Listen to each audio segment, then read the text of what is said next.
And of course, jealousy is a very, very human emotion. And there has probably never been anybody who hasn't had their moments of jealousy. And some live in jealousy constantly.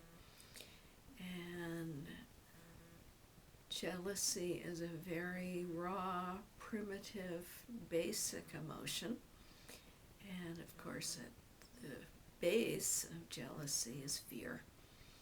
Fear that in some way, some object of our affection that we're dependent on, that we don't want to lose, is placing more focus on somebody else than on us. And then the other person is a threat, and certainly then we believe they're the bad guy.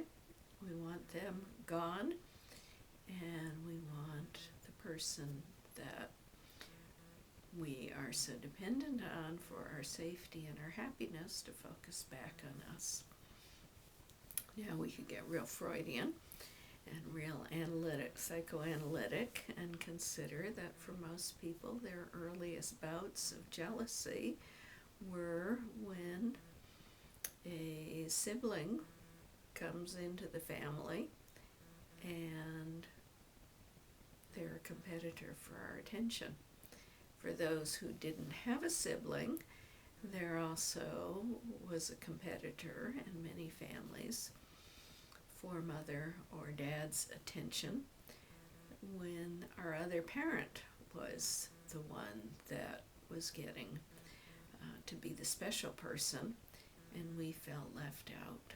So what we are tapping into when we're jealous are those feelings of a very, very tiny child whose only view of the world is their bonding, usually to mother, as their source of security at a time in life when they were very, very vulnerable and dependent.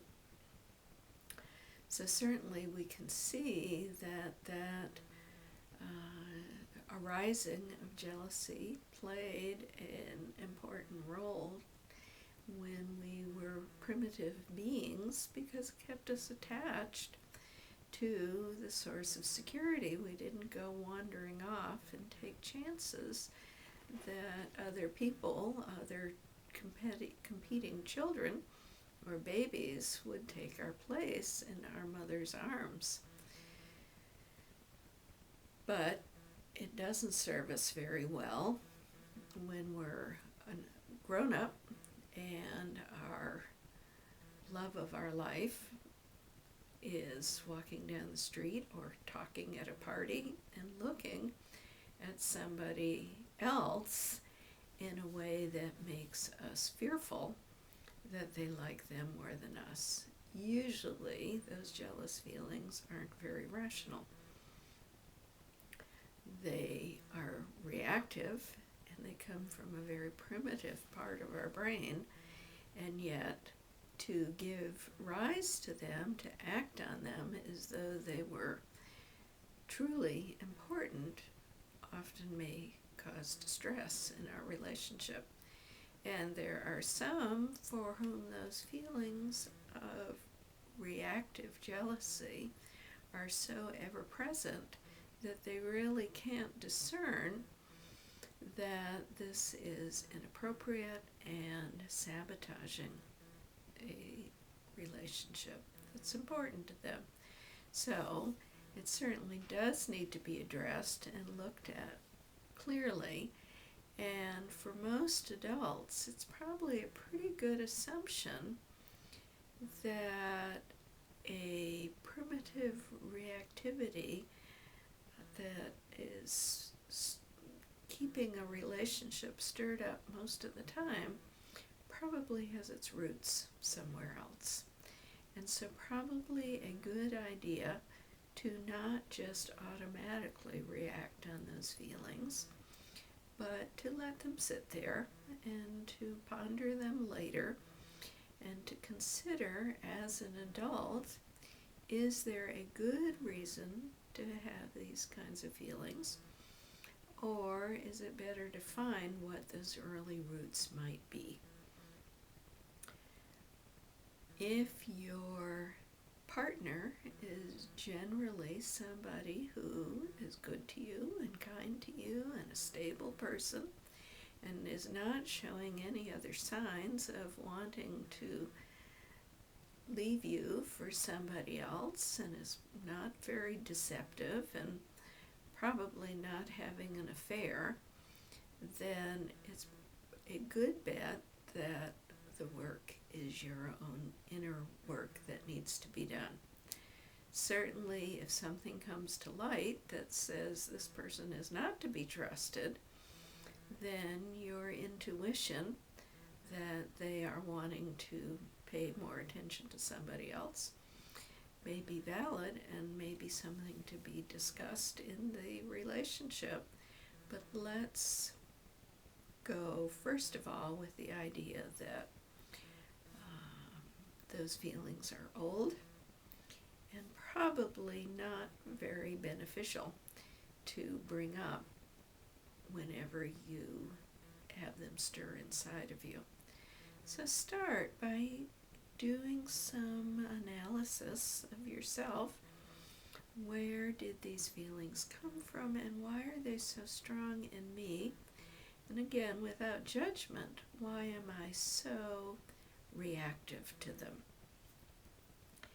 If you had to be rather competitive for your mother's attention, or you had some abandonment issues where somebody that you were very dependent on, a parent, or even a sibling, or if you've had somebody else in your life very important to you that has left you for some reason, there are some good heavy-duty roots within you that can spawn these feelings of jealousy pretty automatically.